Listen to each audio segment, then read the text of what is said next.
Welcome friends, how to be an entrepreneur. इस program में आप सबका स्वागत है। इस प्रोग्राम में हम ये जानने की कोशिश करेंगे कि एक एंटरप्रेन्योर अगर हमें बनना है तो कौन कौन सी ऐसी क्वालिटीज़ हैं, कौन कौन सी ऐसी कैरेक्टरिस्टिक है जिसके ऊपर हमें ध्यान देना पड़ेगा और कैसे हम एक सफल एंटरप्रेन्योर बन सकते हैं। सो इस प्रोग्राम के अंदर हम 3 पार्ट पे बात करेंगे। पहला है self management, then people management और उसके बाद में हम बात करेंगे बिजनेस मैनेजमेंट के। So as a businessman, as an entrepreneur बनने के लिए ये तीनों ही चीज़ों के ऊपर ध्यान रखना क्यों ज़रूरी है, कैसे हम सेल्फ मैनेजमेंट कर सकते हैं, कैसे हम पीपल मैनेजमेंट कर सकते हैं और कैसे हम बिजनेस मैनेजमेंट कर सकते हैं। इन तीनों को हम समझेंगे और इन तीनों में हम बेहतर बनने की कोशिश करेंगे और कैसे एक बेहतर एंटरप्रेन्योर हम बन सकते हैं उसके ऊपर हम बात करेंगे। सो पहली चीज़ है सेल्फ मैनेजमेंट। एक चीज़ जो हमें समझनी है फ्रेंड्स, वो ये है कि जवाब किसको ज़्यादा मिलते हैं। सो जवाब उसी को ज़्यादा मिलते हैं जो ज़्यादा सवाल पूछता है। सो अगर हम अपने बिजनेस में जब बहुत सारे लोगों से मिलते हैं तो उनसे हम जितना सवाल पूछेंगे हम उतना अपने बिजनेस के बारे में जान पाएंगे। हम कस्टमर से सवाल पूछते हैं, उनका फीडबैक लेते हैं, उनसे हम जान पाते हैं कि हम कैसा कर रहे हैं। हम अपने कॉम्पिटिटर से भी सवाल पूछ सकते हैं, हम सक्सेसफुल लोगों से सवाल पूछ सकते हैं। तो जितने भी प्रश्न हम पूछते हैं उनका हमें जवाब मिलता है। इसी तरीके से जब हम कोई भी ट्रेनिंग प्रोग्राम अटेंड करते हैं तो हमें क्या बन के बैठना चाहिए। 2 तरीके के लोग होते हैं। एक है जो कि एनालिस्ट बन के बैठता है। एनालिस्ट बन के बैठने का मतलब है कि वो हर चीज़ों को एनालिसिस करेगा कि ये वर्ड बराबर बोला कि नहीं, उसका लैंग्वेज बराबर है कि नहीं, एग्जाम्पल बराबर है कि नहीं। लेकिन हमें एनालिस्ट नहीं बनना है दोस्तों, हमें बनना है विद्यार्थी, स्टूडेंट। यानी जो स्टूडेंट बनता है वो हर किसी से सीख सकता है। वो कस्टमर से सीख सकता है, वो अपने स्टाफ से सीख सकता है, वो अपने कॉम्पिटिटर से सीख सकता है, वो सक्सेसफुल लोगों से सीख सकता है, वो अपनी फेलियर से सीख सकता है। लेकिन जो विद्यार्थी नहीं है वो सीख नहीं सकता। सो हमें यहाँ पे एनालिस्ट नहीं बनना है, हमें यहाँ पे विद्यार्थी बन के ज़्यादा से ज़्यादा चीज़ें सीखने की कोशिश करनी है और ज़्यादा से ज़्यादा चीज़ों को हमें इम्प्लीमेंट करना है। फ्रेंड्स, कोई भी ट्रेनिंग प्रोग्राम होता है उसमें कई सारे लोग उस प्रोग्राम को अटेंड करते हैं, लेकिन उसमें से बेनिफिट कुछ ही लोग ले पाते हैं। इसका बड़ा सिंपल सा कारण है, जो केवल सुनता है लेकिन बाद में उसके ऊपर ना तो वो विचार करता है और ना ही उसके ऊपर कोई एक्शन लेता है, ऐसे लोगों की लाइफ में कोई चेंज नहीं आता। लेकिन जो किसी चीज को सुनता है, उसको समझता है और बाद में उसके ऊपर अगर वो एक्शन लेता है, कुछ करता है उसके ऊपर, तो ही उसकी लाइफ में चेंज आता है। तो फ्रेंड्स, मेरा यहाँ से आपको एक ही रिक्वेस्ट है कि आप इस प्रोग्राम से जो भी लर्निंग ले रहे हैं उसको तुरंत ही अपने बिजनेस में इंप्लीमेंट कीजिए, ताकि आप अपने बिजनेस में चेंज को देख पाएं, आप अपने लाइफ में चेंज को देख पाएं। सो फ्रेंड्स, जैसे हम लोगों ने एक कहानी सुनी होगी कि एक रामायण का एक पार्ट है जिसमें हनुमान जी और बहुत सारे लोग एक समुद्र के किनारे खड़े होते हैं और वो ये जानने की कोशिश करते हैं कि हम इसको कैसे पार कर सकते हैं। सभी लोग कंफ्यूज होते हैं, किसी को समझ में नहीं आता कि इतने बड़े समुद्र को कैसे पार किया जाए। तब हनुमान जी को ये याद दिलाया जाता है कि आप पे वो सारी शक्ति है कि आप तो सूर्य तक पहुंच सकते हैं। जब आप छोटे थे तो आप सूरज तक पहुंच गए थे और आपके सामने समुद्र कुछ भी नहीं है। और उसके बाद जब हनुमान जी को अपनी शक्ति का एहसास होता है तो वो उस समुद्र को पार कर लेते हैं। फ्रेंड्स, मैं यहाँ पे आपको आज यही बताना चाहता हूँ कि वो सारी ही शक्तियाँ आपके अंदर भरी हुई है, वो सारी ही क्षमताएं आप में हैं, सारी कैपेबिलिटीज आप में हैं, सारी आपके अंदर सारा नॉलेज भी है। लेकिन मेरा रोल यहाँ पे सिर्फ आपको जागरूक करना है, आपको ये बताना है कि आपके अंदर वो सारी क्षमता है। उस क्षमता को बाहर निकालना और उसको अमल में लाना, उसको यूज करना, इसी के जरिए आपको सफलता मिलने वाली है। और मैं आज अपना एक छोटा सा प्रयास आप लोगों के साथ इस ट्रेनिंग प्रोग्राम के माध्यम से आपकी शक्ति क्या है, क्या क्षमता है, उसको आप में जागरूक कैसे किया जा सकता है, उसके लिए मैं एक छोटा सा आज आपके सामने प्रयास कर रहा हूं। मित्रों, हम कहते हैं कि हमें बिजनेस में मैनेजमेंट करना है। मैनेजमेंट का मतलब होता है हमें बिजनेस के बहुत सारे फंक्शन एरिया को उसको सुचारू ढंग से चलाना है। अब मैनेजमेंट को अगर हम ध्यान से पढ़ेंगे, उसकी स्पेलिंग को हम ध्यान से पढ़ते हैं और उस मैनेजमेंट में से अगर हम टी निकाल देते हैं, यानी वो रह जाता है मैनेजमेंट। यानी अगर मैनेजमेंट में से हमने टी को निकाल दिया तो वो बन जाता है मैनेजमेंट। इसका मतलब यह है कि अगर हमें मैनेजमेंट करना है तो सबसे पहले हमें आना चाहिए मैनेजमेंट, यानी लोगों को मैनेज करना आना चाहिए। और मैनेजमेंट में से भी अगर मैं एन को निकाल देता हूं तो ये बन जाता है मैनेज मी। इसका मतलब है कि अगर मुझे मैनेजमेंट करना है तो मुझे मैनेज मी करना पड़ेगा, और मैनेज मी का मतलब है अपने आप को मैनेज करना। फ्रेंड्स, मैनेज मी जो अच्छे तरीके से कर सकता है वही मैनेजमेंट कर सकता है, और जो मैनेजमेंट कर सकता है वही मैनेजमेंट कर सकता है। यदि हमें बिजनेस में सफलता हासिल करनी है तो हमें सबसे पहले लोगों को मैनेज करना सीखना पड़ेगा, और लोगों को हम तभी मैनेज कर सकते हैं जब हम खुद अपने आप को मैनेज कर पाएं। तो अपने आप को मैनेज करना, लोगों को मैनेज करना, और लोगों के जरिए अपने बिजनेस को मैनेज करना। क्योंकि ऐसा कहा जाता है दोस्तों कि जो अच्छे बिजनेसमैन होते हैं वो अच्छी टीम बनाते हैं, और अच्छी टीम अच्छे बिजनेस को बनाती है। तो सबसे पहले तो हमें एक खुद को अच्छा बनाना पड़ेगा ताकि हम अच्छी टीम बना सकें, और जब हम अच्छी टीम बना पाएंगे तो उसके जरिए हम एक अच्छा बड़ा बिजनेस बना सकते हैं। सो फ्रेंड्स, बिजनेस मैनेजमेंट के लिए जैसे हमने समझा पीपल मैनेजमेंट जरूरी है, और पीपल मैनेजमेंट करने के लिए सेल्फ मैनेजमेंट जरूरी है। दो स्टोरी है जो मैं आपको सुनाऊंगा, और इससे आपको पता चल जाएगा कि सेल्फ मैनेजमेंट हमारी लाइफ में क्यों जरूरी है। दोस्तों, एक पिताजी होते हैं जिसका एक 8-10 साल का छोटा बच्चा है। उस बच्चे को वो सिखाना चाहते हैं कि बेटा आपको ड्रिंक्स नहीं करना चाहिए, आपको अल्कोहल का यूज नहीं करना चाहिए। लेकिन बच्चा छोटा है, उसको समझ नहीं आता है। वो पूछता है पिताजी ऐसा क्या है, अगर ड्रिंक्स करते हैं तो क्या प्रॉब्लम होता है। अब क्योंकि पिताजी उसको अच्छे से नहीं समझा सकते, क्योंकि बच्चे को इतनी समझ नहीं है, तो उसको एक छोटा सा एग्जाम्पल देते हैं। वो कहते हैं कि देखो बेटा, अगर आपने ड्रिंक्स किया है तो सामने जो 2 मुर्गी दिख रही है वो आपको 4 दिखेगी। अब ये एग्जाम्पल सुनने के बाद बच्चा थोड़ा कंफ्यूज हो जाता है, और बच्चा कंफ्यूज होकर पिताजी से पूछता है कि पिताजी, लेकिन सामने तो एक ही मुर्गी है। इसका मतलब क्या हुआ कि पिताजी ने खुद उस समय ड्रिंक किया हुआ था। दोस्तों, हम कई बार अपने बिजनेस में बात करते हैं कि आपको अपने स्टाफ से बात करते हैं कि आपको टाइम पे आना चाहिए, आपको एथिकल रहना चाहिए, आपको पंक्चुअल रहना चाहिए, लेकिन वो सारी ही चीजें हम खुद कभी फॉलो नहीं करते। अब हम खुद अगर उसको फॉलो नहीं कर रहे हैं और हमारी टीम को अगर वो कहते हैं कि वो उसको फॉलो करे, तो टीम उसको उतने अच्छी तरीके से नहीं एक्सेप्ट करेगी और ना ही उसको उतनी अच्छी तरीके से इंप्लीमेंट करेगी। क्योंकि जिस चीज को आप खुद इंप्लीमेंट नहीं कर रहे हो, वो उस चीज की सलाह अगर आप दूसरे को देते हो तो वो उसको इतनी गंभीरता से कभी नहीं लेता।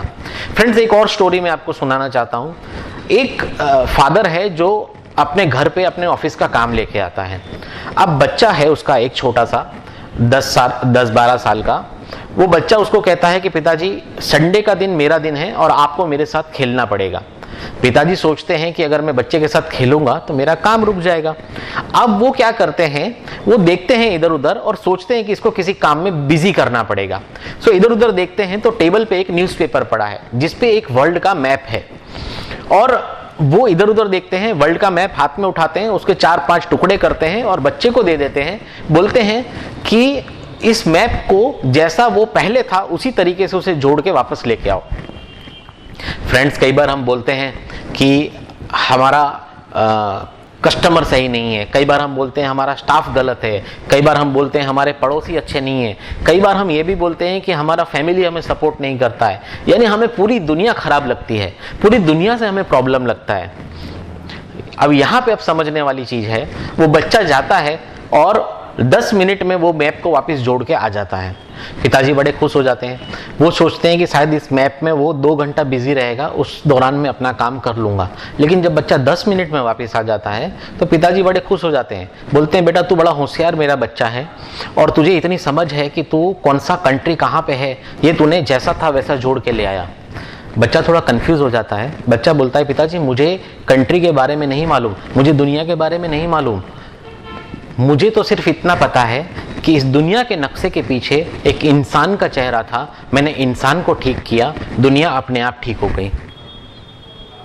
मित्रों, बड़ा अच्छा लेसन है, ये समझने लायक चीज है कि अगर हम अपने आप को ठीक कर लेंगे, वो एक इंसान है, वो हम खुद हैं, अगर हमने अपने आप को ठीक कर लिया तो हमारा स्टाफ भी अच्छा हो जाएगा, हमारा कस्टमर्स भी अच्छा हो जाएगा, हमारे कॉम्पिटिटर से भी हमें प्रॉब्लम नहीं होगा, हमारे फैमिली भी हमें सपोर्ट करेंगे। इसलिए अपने आप को बदलना, खुद को बदलना, ये सबसे ज़्यादा ज़रूरी है। स्वयं पे काबू रखना, अपने आप में चेंज लाना। जब हम खुद को बदलते हैं, बाकी चीज़ें अपने आप बदलने लगती हैं। इसीलिए अगर हम एक अच्छे इंसान बनना चाहते हैं, एक अच्छे बिजनेसमैन बनना चाहते हैं, तो सबसे ज़्यादा कंट्रोल हमारे ऊपर होना चाहिए। इसीलिए इस how to be an entrepreneur में सेल्फ मैनेजमेंट ये पार्ट बड़ा ही उपयोगी है और बड़ा ही महत्वपूर्ण है। फ्रेंड्स, मैं एक स्टोरी और आपको सुनाना चाहता हूँ। ये एक कहानी है एक सीगल की। सीगल यानी जो कि समुद्र के किनारे पे बाज होता है। अब ये बाज पक्षी का नेचर है कि वो आसमान में ऊपर उड़ता है, लेकिन यहाँ पे ऐसा होता है कि बहुत सारे बाज समुद्र के किनारे पे बैठे रहते हैं, और जब समुद्र की लहर बाहर आती है तो अपने साथ बहुत सारी मछलियां बहा के ले आती है, लेकिन जब वो वापस जाती है तो सारी मछलियां अंदर नहीं जाती, कुछ मछलियां हैं जो बाहर किनारे पे छूट जाती हैं। और ये बाज जो है, जो समुद्र के किनारे बैठे रहते हैं, ये सारे ही उस पर टूट पड़ते हैं और आपस में झगड़ा करते हैं और छीना झपटी करते हैं। और ये जो हमारा बाज है, जो हमारा सीगल है, ये किनारे पे बैठा रहता है और देखता है और सोचता रहता है कि ये क्या लाइफ है, ये लोग कैसे जी रहे हैं। बाज का काम है आसमान पे ऊपर उड़ना, लेकिन ये लोग तो छोटी मोटी चीजों के पीछे झीना झपटी कर रहे हैं। जो कुछ मछलियां बच गई हैं उसके पीछे झगड़ रहे हैं। सो वो बोलता है कि मैं बाज हूं, मैं सीगल हूं, मैं इसमें नहीं रहने वाला, और वो आसमान में ऊपर उड़ने लगता है। जब आसमान में ऊपर उड़ता है तो उसे एक ख्याल आता है, और वो नीचे देखता है कि नीचे उसके सारे फ्रेंड्स, फैमिली मेंबर्स और उसके सारे लोग, दूसरे जो बाज हैं, वो नीचे छीना झपटी कर रहे हैं। और उसे विचार आता है कि अगर मैंने भी नीचे बैठा रहता और इन बाज की तरह काम करता तो शायद मैं भी इन झुंड में, इस झुंड में जहां पे कोई किसी की पहचान नहीं है, उस झुंड में मैं भी खो जाता। तो एक बड़ी अच्छी लाइन वो बोलता है, आई विल लॉस्ट इन दे, यानी मैं भी उन झुंड में, उस समुदाय में मैं भी खो जाता, मेरी भी कोई एक आइडेंटिटी नहीं बनती, मैं भी इन सब में का एक हिस्सा बन के रह जाता। इसका मतलब जो बिजनेसमैन बाकी सब जो कर रहे हैं वैसे ही काम कर रहा है, कुछ अलग नहीं कर रहा है, कुछ नया नहीं कर रहा है, उसको कोई याद नहीं रखता। दोस्तों, लोग उन्हीं को याद रखते हैं जिन्होंने जीवन में कुछ अलग किया है, जो सक्सेस को पाए हैं, जिन्होंने लाइफ में कुछ बड़ा किया है। जो लोग दूसरे लोगों की तरह सेम बिजनेस कर रहे हैं, सेम तरीके से कर रहे हैं, उन लोगों को कोई याद नहीं रखता। हम भी जब बात करते हैं तो सक्सेसफुल लोगों की बात करते हैं, हम इंस्पिरेशन लेते हैं तो सक्सेसफुल लोगों से लेते हैं, जब हम किसी को फॉलो करते हैं तो सक्सेसफुल लोगों को फॉलो करते हैं। वो इसलिए क्योंकि उन्होंने अपने जीवन में कुछ बड़ा हासिल किया है। सो दोस्तों, मेरा यहां से आपको यही कहना है कि हमें भी इस झुंड में खो नहीं जाना है, हमें भी अपनी आइडेंटिटी बनानी है, हमें भी अपनी एक नई साख खड़ी करनी है, हमें भी लोग अपने नाम से पहचानने चाहिए। तो हमें मार्केट में कुछ नया करना पड़ेगा, कुछ लोगों से अलग करना पड़ेगा। सो फ्रेंड्स, एंटरप्रेन्योर कौन होता है? एंटरप्रेन्योर की डेफिनेशन क्या होती है? एंटरप्रेन्योर की डेफिनेशन जो है, वो एक डेफिनेशन मैं आपको आज देता हूं, वो है entrepreneur is a person who takes resources from lower level to higher level of productivity. इसका मतलब ये है कि जो भी रिसोर्स, यानी आपका लैंड हो गया, आपका लेबर हो गया, मशीनरी हो गई, कैपिटल हो गया, इसकी वैल्यू बढ़ाता है, उसको हायर लेवल ऑफ प्रोडक्टिविटी पे लेके जाता है, उसकी प्रोडक्टिविटी बढ़ाता है, उसकी वैल्यू बढ़ाता है, और जो ये सब काम करता है, जिसके पीछे इसका दिमाग होता है, उस पर्सन को हम एंटरप्रेन्योर कहते हैं, जो अपनी इनकम के लिए खुद जिम्मेदार है।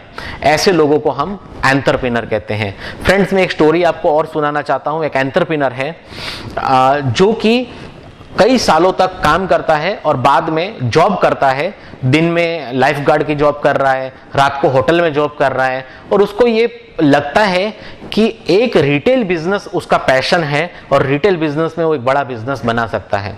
सो फ्रेंड्स, वो 1962 में अपना पहला स्टोर डालता है और 1992-1993 में उसको पता चलता है कि उसे कैंसर है और वो अब आगे शायद नहीं जिंदा रहेगा।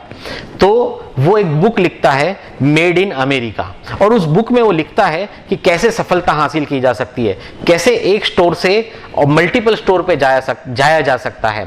फ्रेंड्स, मैं यहाँ पे आपको बताऊं, 1992 में इस पर्सन के पास 2700 स्टोर थे, यानी 1962 में फर्स्ट स्टोर और 1992 में 2700 स्टोर, यानी सिर्फ 30 सालों में 30 सालों में इन्होंने 2700 स्टोर बनाए दोस्तों, यानी हर साल में 90 स्टोर। ये इनकी स्पीड रही है।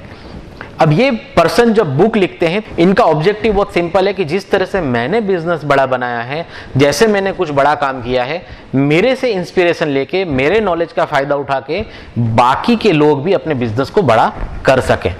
और ये बुक उन्होंने लिखी है मेड इन अमेरिका। और जब इन्होंने ये बुक लिखी, इस बुक को इंडिया के एक व्यापारी ने, उसके हाथ में ये बुक आई, उन्होंने इस बुक को पढ़ा और उस बुक में उन्हें पता चला कि कैसे एक बड़ा बिजनेस बनाया जा सकता है। तो उस बुक को पढ़ने के बाद उन्होंने 1997 में अपना पहला स्टोर कलकत्ता में डाला, जब उन्हें पता चला कि रिटेल में इतना बड़ा बिजनेस बनाया जा सकता है। दोस्तों, एक चीज मैं आपको बता दूं, 1992 में जो 2700 स्टोर थे, आज 11,000 हैं, यानी आज वो दुनिया की सबसे बड़ी कंपनी है। आज दुनिया में सबसे ज्यादा लोग उस कंपनी में काम करते हैं। दोस्तों, इस कंपनी का नाम है वॉलमार्ट। दोस्तों, इस कंपनी से प्रेरणा लेके जो 1997 में पहला जो स्टोर डाला गया, वो स्टोर का नाम था बिग बाजार। और आज बिग बाजार, या जो फ्यूचर ग्रुप जिसे हम कहते हैं, किशोर बियानी जी की जो कंपनी है, इसकी मार्केट वैल्यू है अप्रोक्स 30,000 करोड़। यानी एक तरफ एक बिजनेसमैन 1962 में पहला स्टोर डालता है और 2018 यानी लगभग 52-53 साल में दुनिया की सबसे बड़ी कंपनी बनाता है और 11,000 स्टोर बनाता है। और उसी बुक से प्रेरणा लेके हमारा इंडिया के एक व्यापारी इंडिया की सबसे बड़ी रिटेल कंपनी बनाते हैं। और हमारे यहाँ पे ऐसे बहुत सारे बिजनेसमैन दोस्तों हमको देखने मिलेंगे जो अपने दुकान के पास एक बड़ा बोर्ड लगाते हैं और कहते हैं कि हमारा 20 साल पुराना बिजनेस है और हमारी कोई और ब्रांच नहीं है, हमारी 50 साल पुरानी हमारी बिजनेस है और हमारी कोई दूसरी ब्रांच नहीं है, हमारी कोई शाखा नहीं है। दोस्तों, यहाँ पे सबसे बड़ा प्रॉब्लम है, जो बिजनेस इतना बड़ा हो सकता है उतना हमने कभी सोचा ही नहीं है। और बहुत सारे बिजनेस एक दुकान, एक फैक्ट्री, एक प्लांट में सिमट के रह गए हैं। ऐसा क्यों होता है दोस्तों? जब इतनी ज्यादा अपॉर्चुनिटी है, इसके बावजूद भी हम अपने बिजनेस को इतना बड़ा क्यों नहीं बना पाते? क्या हमारी सोच उतनी बड़ी नहीं है? ऐसे बहुत सारे सवाल हैं जो हमें अपने आप को पूछने चाहिए। दोस्तों, एक जो मुझे समझ में आता है जो इसका कारण हो सकता है, वो है सक्सेस।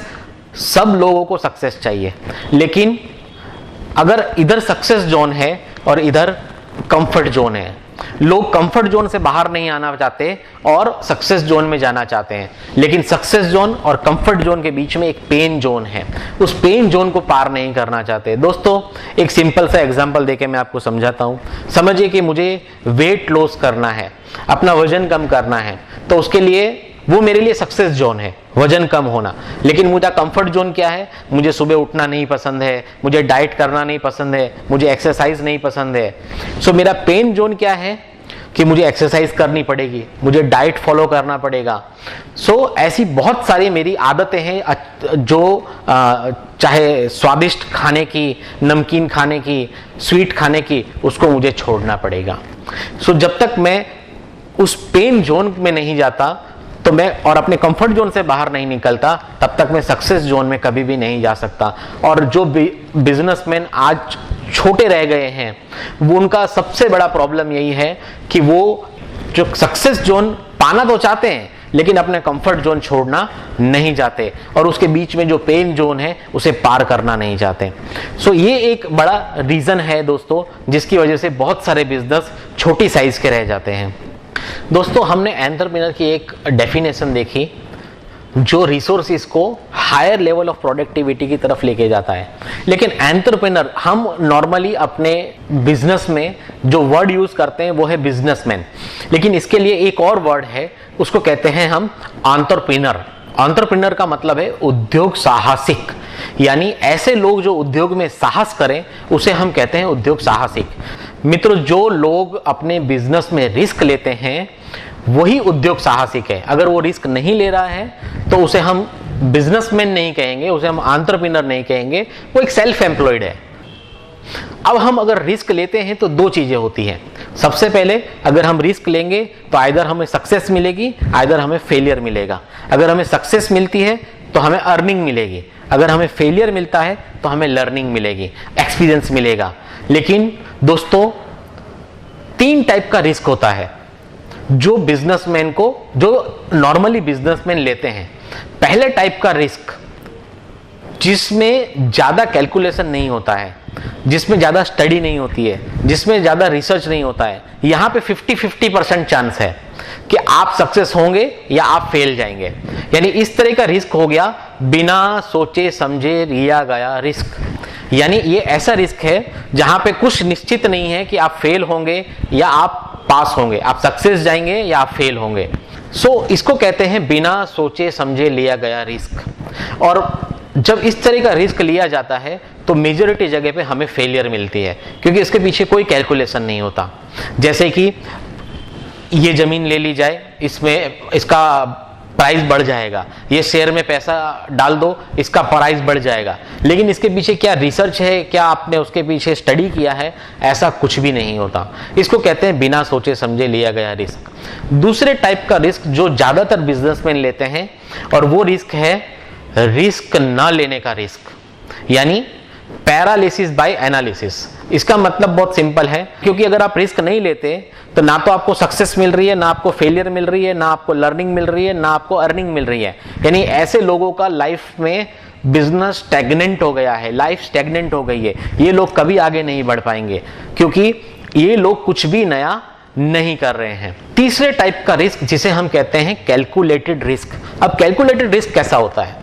कैलकुलेटेड रिस्क का मतलब है सोच समझ के लिया गया रिस्क। यानी अगर मैं रिस्क लेता हूं तो मेरे सक्सेस जाने के चांस कितने, मेरे फेल जाने के चांस कितने, अगर मैं फेल गया तो कितना नुकसान होगा, उस नुकसान की भरपाई करने के लिए मेरे कौन कौन से रास्ते हैं, मेरे कौन कौन से तरीके हैं, मेरा कंटीजेंसी प्लान क्या है, मेरा बैकअप प्लान क्या है।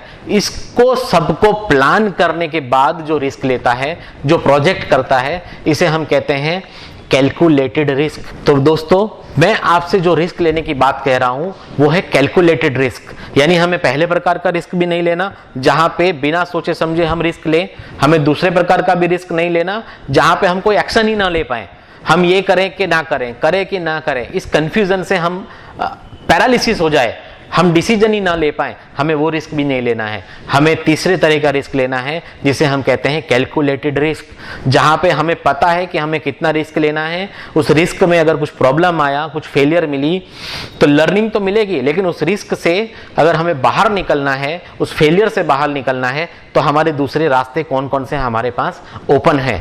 इस प्लानिंग के साथ, इस तैयारी के साथ जो बंदा रिस्क लेता है, जो व्यापारी रिस्क लेता है, उसे हम कहते हैं ट्रू एंटरप्रेन्योर, उसे हम कहते हैं सच्चा उद्योग साहसिक।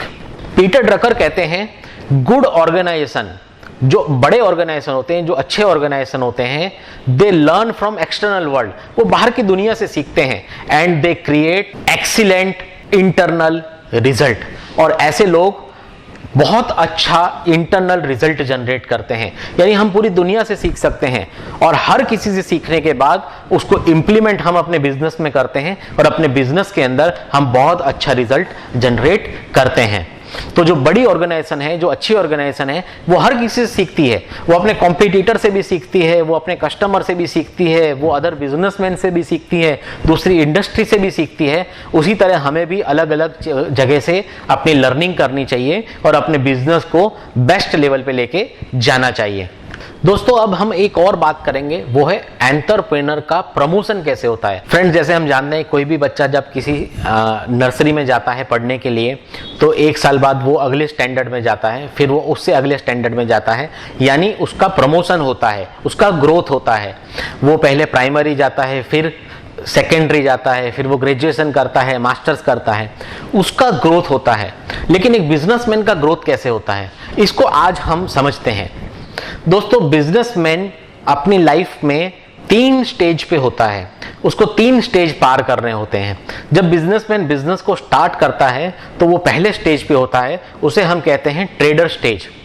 अब ये वो समय है जब बिजनेस नया है, बिजनेसमैन को ज्यादा नॉलेज नहीं है, बिजनेस नया नया है, बिजनेस छोटा है। ऐसे समय पे बिजनेस के सारे काम बिजनेसमैन खुद करता है, क्योंकि हमें ज्यादा कॉस्ट सेविंग करना है। यानी बिजनेसमैन खुद खरीदता है, खुद बेचता है, खुद ही हिसाब किताब रखता है और बिजनेस के सारे काम वो खुद करता है। इसे कहते हैं ट्रेडर स्टेज। ये स्टेज किसी भी बिजनेस में 1 से 2 साल तक रहना चाहिए। इसके बाद आता है, उसे हम कहते हैं मैनेजर स्टेज। अब इस समय जो बिजनेसमैन है वो ट्रेडर से बन जाता है मैनेजर। अब मैनेजर क्या करता है? मैनेजर का काम है मैनेजमेंट करना। यानी अभी खरीदने वाला खरीद रहा है, बेचने वाला बेच रहा है, हिसाब किताब के लिए आप अकाउंटेंट लेके आते हैं और आप खुद मैनेजमेंट करते हैं। यानी आप ये देखते हैं कि बाकी सब लोग अपना काम सही तरीके से कर रहे हैं या नहीं कर रहे हैं। इसके साथ साथ आप एक और काम करते हैं, आप उन लोगों को ट्रेनिंग देते हैं। यानी आपको जो खरीदना आया है, आपका जो नॉलेज है वो आप अपनी टीम को पास ऑन करते हो, आप अपनी टीम को ट्रेन करते हो, आप उन्हें एडुकेट करते हो और उन्हें सिखाते हो किस तरह से बिजनेस को रन किया जाता है अलग अलग डिवीजन में। अब इसके बाद एक और काम आप करते हैं और वो है सिस्टम बनाना। सिस्टम का मतलब यह है कि अगर मैं यहां पे हाजिर हूं, बिजनेसमैन अगर वहां पे उपलब्ध है, तो ज्यादातर डिसीजन बिजनेसमैन खुद लेता है। लेकिन जब सिस्टम बनाई जाती है तो ज्यादातर डिसीजन हमारी टीम ले सकती है। यानी हम ऐसी सिस्टम बनाते हैं जब हमारे बगैर भी डिसीजन लिए जा सकें, हमारे बगैर भी काम रुके नहीं, काम चलता रहे। तो ऐसी सिस्टम बनाई जाती है। तो मैनेजर के 2 काम हो गए, एक तो सबको मैनेज करना, टीम को ट्रेन करना और ऐसी सिस्टम बनाना कि उसके बगैर बिजनेस चल सके। दोस्तों अगर हमारा बिजनेस हमारे बगैर नहीं चल रहा है, इसका मतलब यह है कि हमने अपने बिजनेस में ऐसी सिस्टम नहीं बनाई है और इसको हम कहेंगे ऑनर सेंट्रिक मॉडल, यानी पर्सन सेंट्रिक मॉडल। ऐसा बिजनेस जो कि किसी इंसान पे डिपेंडेंट है। अगर वो इंसान 5 दिन के लिए कहीं चला जाता है तो या तो बिजनेस स्लो डाउन हो जाएगा या बिजनेस में और बहुत सारे प्रॉब्लम खड़े हो जाएंगे। यानी ऐसा बिजनेसमैन अपने बिजनेस में से बाहर नहीं निकल सकता। दोस्तों हमें ऐसा बिजनेस नहीं बनाना है, हमें ऐसा बिजनेस बनाना है जिसे हम बोलेंगे सिस्टम सेंट्रिक बिजनेस। यानी हमारा बिजनेस हमारी सिस्टम चलानी चाहिए, हमारे पे डिपेंड नहीं होना चाहिए। अगर हम कहीं पे भी हों, हमारा बिजनेस हमेशा ग्रो होना चाहिए। तो इस तरह का बिजनेस कैसे बनाएंगे उसको भी हम आज समझने की ट्राई करेंगे। इस पूरे मॉड्यूल में हम यही समझाने की ट्राई कर रहे हैं कि कैसे आपके बगैर ऑटो मोड पे बिजनेस कैसे चल सकता है और ग्रो कैसे हो सकता है। सो दोस्तों दूसरा स्टेज था मैनेजर का स्टेज। अब जब इसके बाद जब बिजनेस में नेक्स्ट स्टेज पे जाता है उसे हम कहते हैं लीडर स्टेज। अब लीडर स्टेज में बिजनेसमैन एक मैनेजर लेके आता है जो मैनेजमेंट करता है। यानी खरीदने वाला खरीद रहा है, बेचने वाला बेच रहा है, हिसाब किताब रखने वाला हिसाब किताब रख रहा है और मैनेजर जो आया है वो मैनेजमेंट कर रहा है आपकी सिस्टम के हिसाब से। तो अभी लीडर क्या कर रहा है, बिजनेसमैन क्या कर रहा है? दोस्तों लीडर के तौर पे बिजनेसमैन के 3 काम हैं। पहला काम अपनी टीम को मोटिवेट करना, उसमें जोश बढ़ाना कि आप बहुत अच्छा काम कर रहे हो, मैं आपके काम से बहुत खुश हूं, उनको मोटिवेट करना। और दूसरा काम है उनको रिसोर्सेज देना। यानी अगर टीम को अच्छे कंप्यूटर्स की जरूरत है तो कंप्यूटर देना, जगह की जरूरत है तो जगह देना, आदमियों की जरूरत है तो आदमी लाना, मशीन की जरूरत है तो मशीन लाना और पैसों की जरूरत है तो उस बिजनेस में पैसे लेके आना। यानी जितने भी प्रकार के रिसोर्सेज हैं वो रिसोर्सेज लेके आना ताकि आपके लोग बेहतरीन रिजल्ट प्रोड्यूस कर सकें, अच्छा काम कर सकें। उनके लिए उनको जो भी सपोर्ट चाहिए वो सभी सपोर्ट देना, वो बिजनेसमैन का दूसरा काम है। दोस्तों अभी तीसरा काम कौन सा है? बिजनेसमैन का लीडर के तौर पे तीसरा काम है कि अगर अब एक बिजनेस मेरे बगैर चल सकता है, एक ब्रांच मेरे बगैर चल सकती है, एक फैक्ट्री मेरे बगैर चल सकती है, तो इस बिजनेस को मैं स्केल कैसे करूं? एक से अगर ये एक सिटी में बिजनेस है तो इसको दूसरी कई सिटी में मैं कैसे लेके जाऊं, एक स्टेट से दूसरे स्टेट में कैसे लेके जाऊं, एक कंट्री से दूसरी कंट्री में कैसे लेके जाऊं। यानी जो बिजनेस के स्केल के बारे में सोचता है, उसके एक्सपांशन के बारे में सोचता है, अपना विजन बनाता है, उसके हिसाब से प्लान करता है। दोस्तों ये बिजनेसमैन का तीसरा सबसे बड़ा काम है लीडर के तौर पे। एक सवाल है कि हम जब अपने बिजनेस को स्टडी करते हैं और आपको खुद को भी लगा होगा और आप जब अपने दूसरे फ्रेंड्स को देखते हैं तो आपको लगा होगा कि ज्यादातर बिजनेसमैन अपनी लाइफ में प्रमोशन के कौन से स्टेज पे है, या तो वो ट्रेडर स्टेज पे है या वो मैनेजर स्टेज पे है। और यही कारण है कि ज्यादातर बिजनेसमैन अपने बिजनेस में पूरी तरीके से फंसे हुए हैं, बिजी हैं, क्योंकि उन्होंने पर्सन सेंट्रिक बिजनेस बनाया है, सिस्टम सेंट्रिक बिजनेस उन्होंने नहीं बनाया है। और इसी वजह से वो कभी अपने बिजनेस को स्केल नहीं कर पाए, कभी बिजनेस को एक्सपांड नहीं कर पाए।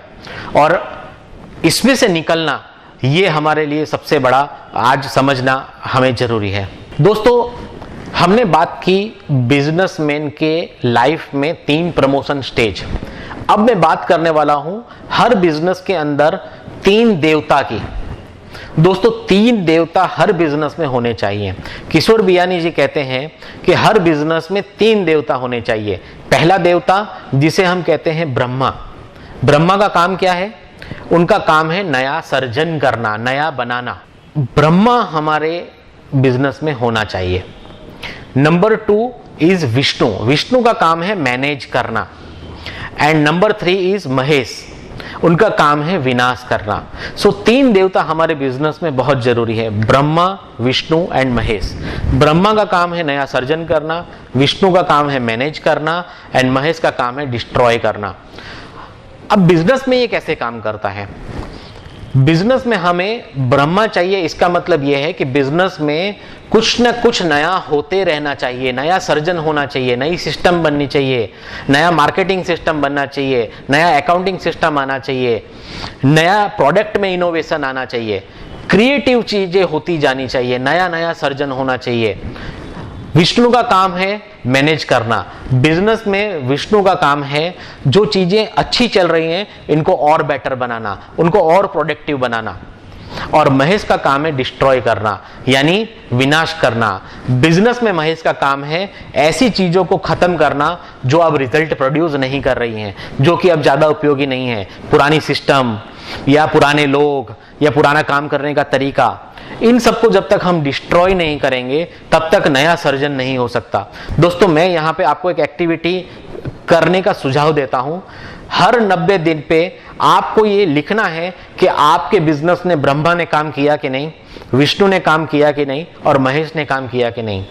ये आपको लिखना है और नेक्स्ट पेज पे आपको लिखना है आने वाले 90 दिन में ब्रह्मा का क्या काम है, विष्णु का क्या काम है और महेश का क्या काम है। अगर हर 90 दिन पे आप इसको चेक करते जाएंगे तो आपका बिजनेस ऑटोमेटिक ट्रांसफॉर्म होने लगेगा, ऑटोमेटिक उसमें बदलाव आने लगेंगे, क्योंकि उसमें जो खराब चीजें वो निकल रही हैं, अच्छी चीजें बन रही हैं और जो अच्छी चीजें अच्छी चल रही हैं वो और अच्छी हो रही हैं।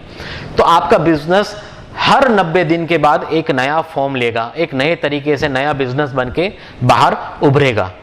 दोस्तों, बिजनेसमैन की हमने 2 डेफिनेशन देखी, एक जो रिस्क लेता है, एक जो हमने देखा जो रिसोर्सेज की प्रोडक्टिविटी बढ़ाता है।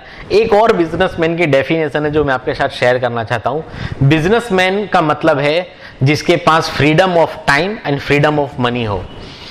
दोस्तों, फ्रीडम ऑफ टाइम का मतलब यह है कि अगर आपके पास बहुत सारे पैसे हैं लेकिन अगर आप अपनी मर्जी से कहीं जा नहीं सकते, आप बिजनेस में फंसे हुए हैं, आपके पास टाइम नहीं है, आपके पास बच्चों के लिए टाइम नहीं है, आपके पास फैमिली के लिए टाइम नहीं है, तो आपके पास फ्रेंड्स के लिए टाइम नहीं है, तो ऐसे बिजनेसमैन को हम बिजनेसमैन नहीं कहते, ऐसे बिजनेसमैन को हम कहते हैं बिजी मैन। दोस्तों, बिजी मैन का मतलब है जो बिजी है उसके पास फ्रीडम ऑफ टाइम नहीं है, लेकिन जो राइट बिजनेसमैन होता है उसके पास freedom of time and freedom of money, ये 2 जिसके पास है उसे ही हम सही अर्थों में बिजनेसमैन कहते हैं। दोस्तों, बिजी होना और इन्वॉल्व होना दोनों में फर्क है। बिजी होने का मतलब यह है कि आप सब काम खुद कर रहे हैं। इन्वॉल्व होने का मतलब यह है कि आप उसको ऊपर से देख रहे हो और बिजनेस बराबर चल रहा है कि नहीं, उसमें क्या जरूरत है उसके ऊपर आप अपने इनपुट्स दे रहे हो। तो मैं आपको कहूंगा कि बिजी मत रहिए, इन्वॉल्व रहिए। Don't get busy, get involve. और जो ज्यादा बिजी रहता है उसकी प्रोडक्टिविटी और कम होती जाती है। बिजी मैन में से बिजनेसमैन कैसे बन सकते हैं, इसके लिए मैं आपको एक छोटा सा सुझाव देता हूं। अब आपको करना क्या है, अगर आपको फ्री होना है, आपको freedom of time and freedom of money चाहिए, आपको बिजनेसमैन बनना है, तो आपको एक ही चीज करनी पड़ेगी और वो है डेलीगेशन। दोस्तों डेलीगेशन का मतलब है अपने काम को दूसरों को सौंपना। लेकिन जब भी हम डेलीगेशन की बात करते हैं, बहुत सारे बिजनेसमैन ये गलती करते हैं कि अपना काम बिना सोचे समझे दे देते हैं, डेलीगेट कर देते हैं, और फिर उनको वो रिजल्ट नहीं मिलता और बाद में फिर कंप्लेन करते हैं कि हमें वो रिजल्ट नहीं मिला जो हमें मिलना चाहिए, इसलिए हम काम को डेलीगेट नहीं करेंगे। दोस्तों जब भी हमें काम को डेलीगेट करना है, हमें 3 चीजों को ध्यान रखना है, और इस 3 चीजों की प्रोसेस को अगर हम फॉलो करेंगे तो हम इफेक्टिव डेलीगेशन कर सकते हैं। तो पहला है आई डू यू सी। जब भी आप डेलीगेट करते हैं, आपको पहले जो याद रखना है, पहले जो अपनी टीम को दिखाना है, सिखाना है, वो ये है आई डू यू सी। यानी डेलीगेट करने से पहले मैं काम को कर रहा हूं, आप लोग इसको देखो कि इस काम को कैसे किया जाता है। Stage number 2, you do I see. इसका मतलब है कि आप इसको करिए और मैं इसको देखता हूं, जहां जहां गलती होगी मैं आपको इंप्रूव करूंगा, आपको सुधारूंगा। सो ये स्टेज नंबर 2 है डेलीगेशन का। और स्टेज नंबर 3 है जहां पे अब यू डू, अब मुझे देखने की जरूरत नहीं है, अब आप अपने आप करिए। आपकी जो गलतियां थी मैंने उसको दूर कर दिया, आपको उसमें सारा जो भी आप जो काम कर रहे थे उसमें आपको निपुण बना दिया। अब आपको सब कुछ अपने आप करना आ गया है, अब मुझे देखने की जरूरत नहीं है, आप इस काम को अपने आप कर सकते हैं। दोस्तों ये डेलीगेशन का इफेक्टिव तरीका है। ज्यादातर लोग इस तरीके को यूज नहीं करते हैं और उसकी वजह से वो इफेक्टिव डेलीगेशन नहीं कर पाते और जिसका बाद में उन्हें खामियाजा भुगतना पड़ता है। सो दोस्तों इफेक्टिव डेलीगेशन अगर हम करेंगे, अपने काम दूसरों को सौंपेंगे, तो ऑटोमेटिकली हम अपने बिजनेस से फ्री होते जाएंगे। सो फिर हमें फ्री होके करना क्या है? दोस्तों हमारे पास 2 टाइप के काम है, एक है हाई वैल्यू वर्क, दूसरा है low value work. High value work का मतलब यह है कि जहां से आपके काम करने से ज्यादा वैल्यू क्रिएट होता है, यानी कि कस्टमर से बात करना, नया प्रोडक्ट डेवलप करना, मार्केटिंग बनाना, मार्केटिंग का प्लान करना। और लो वैल्यू वर्क क्या है? बैंक का काम करना, चेक काटना, राइट। तो इस तरह के जो काम है वो लो वैल्यू वर्क है, जो आप किसी को आसानी से डेलीगेट कर सकते हो। कोई रिपेयरिंग करवाना, तो इस तरह के छोटे मोटे काम में अगर आप अपना टाइम डाल रहे हैं तो आपका जो प्रीशियस टाइम है, आपका जो कीमती समय है, वो ऐसे कामों में फंस जाएगा और आप बिजी ज्यादा होगे और उसका कोई ज्यादा वैल्यू आपको नहीं मिलने वाला। जबकि आपको हमेशा हाई वैल्यू टास्क करने चाहिए, हाई वैल्यू वर्क करना चाहिए, जहां पे आप ज्यादा रेवेन्यू जनरेट कर सकें, जहां आप बिजनेस को बड़ा कर सकें। ऐसे ही काम के अंदर आपको आपका ध्यान डालना चाहिए। मैं आपको एक एग्जांपल देना चाहता हूं। हम किसी मैरिज में गए हैं और वहां पे जैसे ही खाने का अनाउंस होता है, सभी लोग प्लेट लेके खाना लेने लगते हैं। और आजकल क्योंकि बुफे सिस्टम है तो हमने सारा खाना ले लिया अपनी प्लेट में। अब मैं खाना खा रहा हूं और सामने से एक बंदा आ रहा है जो कि रसगुल्ले खा रहा है। अब मुझे रसगुल्ला खाना है लेकिन मेरी प्लेट में जगह नहीं है, क्योंकि मेरी जो प्लेट है वो सब्जी, रोटी, दाल, चावल से भरी हुई है। दोस्तों रसगुल्ला का मतलब है फ्रीडम। अब मुझे फ्रीडम चाहिए लेकिन मेरी जो प्लेट है वो रूटीन कामों से भरी हुई है। अब इससे निकलने का सबसे अच्छा तरीका यह है कि मैं अपने एक फ्रेंड जो मेरे सामने खड़ा है उसको बोलता हूं कि मैं उसको रोटी देता हूं, दूसरे को चावल देता हूं, तीसरे को दाल देता हूं, जो उसको पसंद है, और अपनी प्लेट में जगह कर लेता हूं ताकि मैं अपना स्वीट उसमें रख सकूं, यानी मैं फ्रीडम रख सकूं। दोस्तों हमारी जो टीम है उसमें जो जिस काम में ज्यादा निपुण है, जिसको जिस काम में ज्यादा इंटरेस्ट है, ऐसे लोगों को वो काम हमें डेलीगेट कर देना चाहिए ताकि हम और महत्वपूर्ण काम कर सकें, हाई वैल्यू टास्क कर सकें और हम रूटीन कामों में से फ्री आसानी से हो सकते हैं। दोस्तों मेरा आपसे एक सवाल है, बिजनेस आर्ट है या साइंस है? मतलब बिजनेस एक कला है या बिजनेस एक विज्ञान है? कई सारे दोस्त कहेंगे कि बिजनेस एक कला है, हम अपनी कला से बिजनेस को चलाते हैं, और कई सारे लोग कहेंगे कि बिजनेस एक साइंस भी हो सकता है। दोस्तों आप दोनों ही सही हैं। बिजनेस एक कला भी है और बिजनेस एक साइंस भी है। दुनिया में बिजनेस को करने के 700 करोड़ तरीके हैं, क्योंकि दुनिया में 700 करोड़ लोग हैं। हर कोई इंसान अपने बिजनेस को अपनी तरीके से चला सकता है।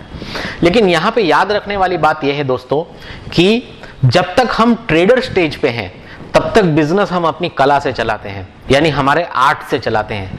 लेकिन अगर हमें अपने बिजनेस में मैनेजर या लीडर स्टेज पे जाना है तो हमें अपनी कला को साइंस में बदलते सीखना पड़ेगा।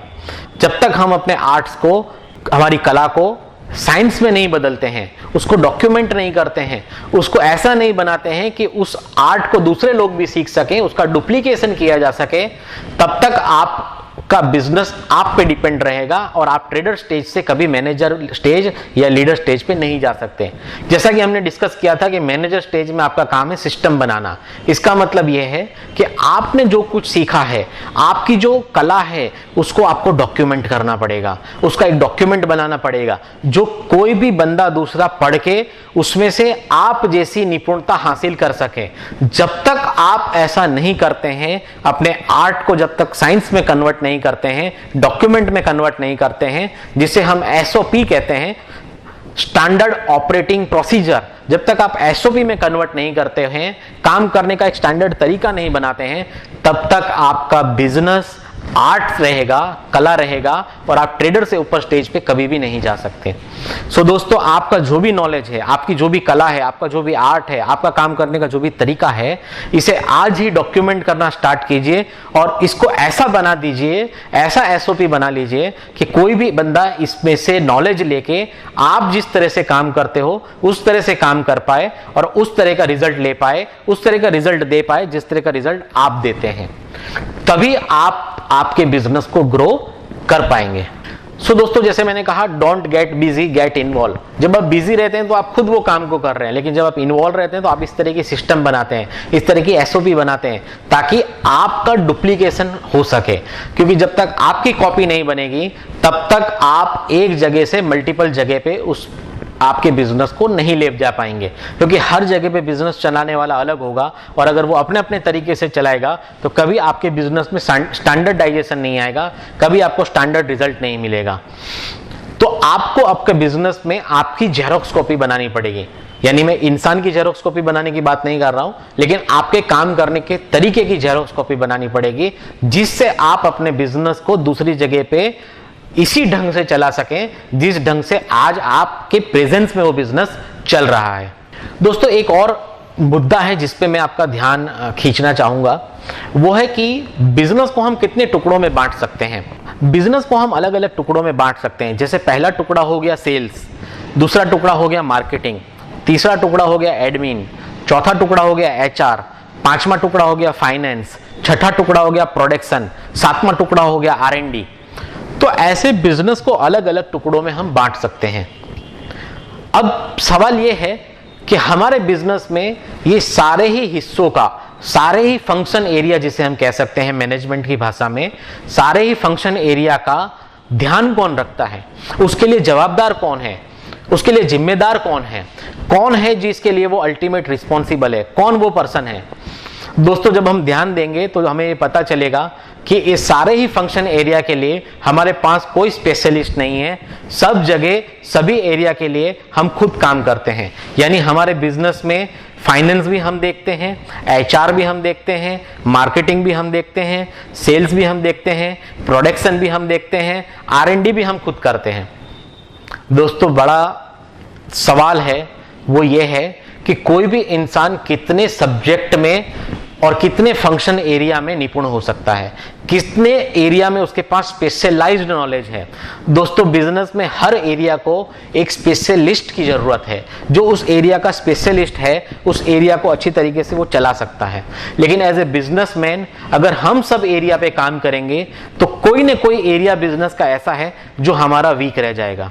यानी अगर मुझे सेल्स ज्यादा पसंद है तो मेरा ज्यादा फोकस सेल्स पे रहेगा, अगर मुझे मार्केटिंग ज्यादा पसंद है तो मेरा ज्यादा फोकस मार्केटिंग पे रहेगा, या अगर मुझे प्रोडक्शन ज्यादा पसंद है या आरएनडी ज्यादा पसंद है तो मेरा ज्यादा फोकस आरएनडी पे रहेगा या प्रोडक्शन पे रहेगा।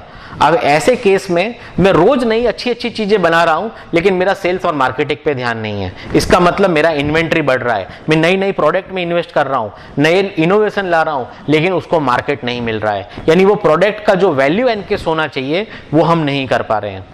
दोस्तों, ये बिजनेस का सबसे बड़ा एक और प्रॉब्लम है, क्योंकि हमने अभी तक ट्रेडर थे तब हमने सब काम खुद किया, लेकिन अब हमारा बिजनेस बड़ा हुआ है, इसके बावजूद भी हम अपना अप्रोच नहीं छोड़ते, हम अभी भी सारे काम खुद करना चाहते हैं। और इसी वजह से अलग अलग एरिया में, अलग अलग डिपार्टमेंट में जहां हमें स्पेशलिस्ट की जरूरत है वहां पे हमने कोई स्पेशलिस्ट ज्यादातर बिजनेसेस में हमको देखने नहीं मिलता। हर जगह पे बिजनेस ऑनर है जो अपना हर जगह डिसीजन लेता है।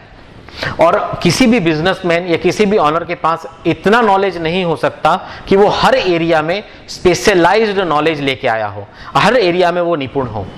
और इसीलिए हमें हमारे बिजनेस का कोई ना कोई एरिया ऐसा है जो बहुत स्ट्रांग होता है, और कई एरिया ऐसे होते हैं, कई एस्पेक्ट ऐसे होते हैं, कई फंक्शनल एरिया ऐसे होते हैं जहां पे हम बहुत वीक होते हैं, और वहीं से हमारा बिजनेस मार खा जाता है, वहीं पे हमारा बिजनेस ग्रो करना बंद कर देता है।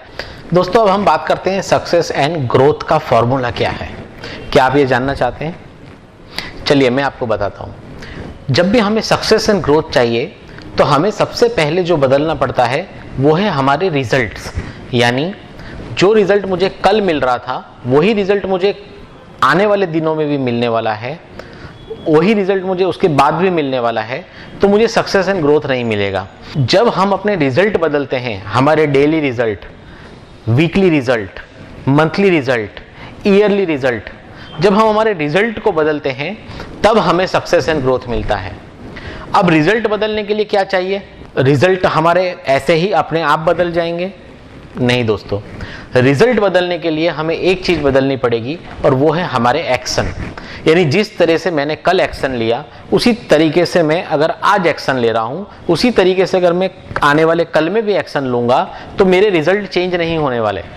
तो अगर हमें रिजल्ट बदलना है तो हमें अपने एक्शन को बदलना पड़ेगा, और अगर हमें एक्शन बदलना है तो सबसे पहले हमें बदलना पड़ेगा अपने थॉट्स को। एक्शन कब बदलता है? जब हमारे विचार बदलते हैं। जब तक हमारे विचार नहीं बदलते तब तक एक्शन नहीं बदल सकता। और अगर हमें अपने विचार बदलने हैं तो हमें चाहिए लेटेस्ट इंफॉर्मेशन एंड नॉलेज, जो आज आप इस ट्रेनिंग के माध्यम से ले रहे हैं। जैसे ही ये हमें नया इंफॉर्मेशन और नया नॉलेज मिलेगा, हमारे थॉट्स चेंज होंगे, और जैसे ही हमारे विचार बदलेंगे हमारे एक्शन बदलेंगे। ऐसे ही एक्शन बदलेगा हमारा रिजल्ट बदलेगा, और रिजल्ट बदलने के साथ साथ हमें सक्सेस एंड ग्रोथ मिलेगा। तो दोस्तों, सक्सेस एंड ग्रोथ का फॉर्मूला बड़ा सिंपल है। लेटेस्ट इंफॉर्मेशन, लेटेस्ट नॉलेज आप जितना लोगे उससे आपका थॉट बदलेंगे, उससे आपके विचार बदलेंगे। जैसे ही विचार बदलेंगे आपके एक्शन बदलेंगे, एक्शन बदलेंगे तो आपके रिजल्ट बदलेंगे, और रिजल्ट बदलेगा तो आपको सक्सेस एंड ग्रोथ मिलेगा। तो आपका फोकस होना चाहिए लेटेस्ट इंफॉर्मेशन एंड नॉलेज, आपको हमेशा लेते रहना चाहिए। इसीलिए कहा जाता है दोस्तों, जो लर्निंग है उसे हम कहते हैं लाइफ लॉन्ग लर्निंग। यानी हमने जब तक अपनी डिग्री हासिल की, जब तक हमने स्कूल का एजुकेशन हासिल किया, वही हमारा लर्निंग वहां पे स्टॉप नहीं हो जाता। Learning is a life long process. जो सीखना है, लर्निंग करना है, वो हमारी जीवन पर्यंत, यानी जब तक हम जीते हैं तब तक हमें लर्निंग करते रहना चाहिए। So learning should be life long process.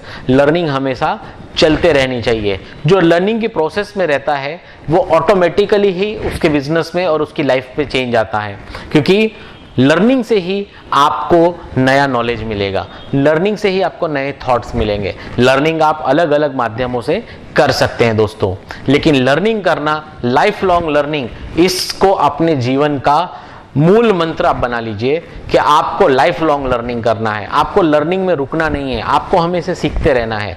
अगर ये आप करेंगे तो बाय डिफॉल्ट आप सक्सेस एंड ग्रोथ को आप पा सकेंगे।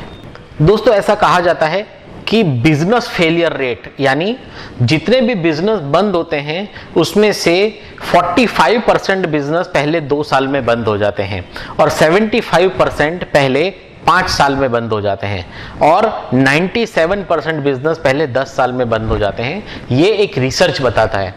दोस्तों, कई बार जब मैं ये बात करता हूं तो कई बिजनेसमैन काफी खुश हो जाते हैं कि हमारा तो 10 साल से ज्यादा समय हो गया, लेकिन मैं उन्हीं बिजनेसमैन को सक्सेसफुल बिजनेस मानूंगा जिसका बिजनेस हर साल ग्रो कर रहा है, हर साल बढ़ रहा है। अगर वो 10 सालों से स्टैग्नेंट है, पिछले 3 सालों में उसमें कोई बदलाव नहीं हुआ है, तो उस बिजनेस को हम फेलियर बिजनेस ही गिनेंगे, उसको हम एक ग्रोइंग बिजनेस नहीं गिन सकते।